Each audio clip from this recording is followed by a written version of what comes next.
ठीक है, जब संविधान बना था तब भारत के संविधान में 8 ही अनुसूचियां थी, लेकिन 9वीं, 10वीं और 11वीं और 12वीं अनुसूचियां बाद में जोड़ी गई। 9वीं की बात करें तो 1951 में पहले संविधान संशोधन में जोड़ी गई थी, 10वीं 1985 1985 में, 52वें संविधान संशोधन में, 11th 11वीं 1992 में, 73 में और 12वीं 1992 में 74 कॉन्स्टिट्यूशन अमेंडमेंट में जोड़ी गई थी। ठीक है, तो इनके विषय में हम बात करते हैं। 9वीं अनुसूची जो है आपकी भूमि सुधार से या अन्य कानून से संबंधित थी।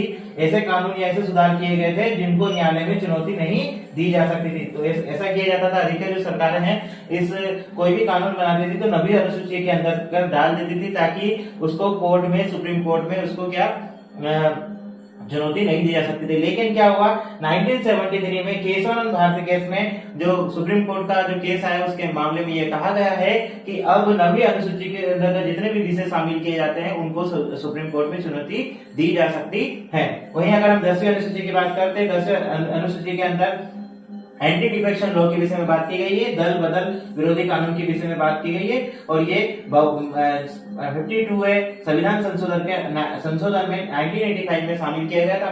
प्रमुखता ये क्या था कि जो मंत्री और जो मिनिस्टर्स होते थे, जो मंत्री होते, जो एमपी होते थे, एमएलए बार बार क्या कर लेते थे, अपनी पार्टी बदल लेते थे। इन्हीं पार्टी बदलने को संबंध में यहाँ पर एक कानून लाया गया था जिसको एंटी डिफेक्शन लॉ भी बोला गया था, जिसको किसी सूची में शामिल कर लिया गया, 10वीं अनुसूची के अंतर्गत शामिल कर लिया गया था।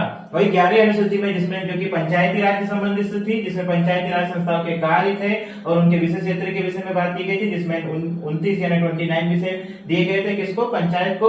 ये कब शामिल किया गया था? 73 संविधान संशोधन के अंतर्गत 1992 के अंतर्गत इसको शामिल किया गया था। किसको? 11वीं अनुसूची को। वही 12वीं अनुसूची की बात करते हैं तो इसमें म्युनिसिपैलिटीज यानी नगर पालिकाओं के विषय में बात की गई है, और इसमें इनके नगर पालिकाओं के कार्य क्या है, उनके विषय क्या है, इसके ऊपर बात की गई है। और इसके अंदर नगर पालिकाओं को 18 विषय दिए गए हैं, और ये कब शामिल किया गया था?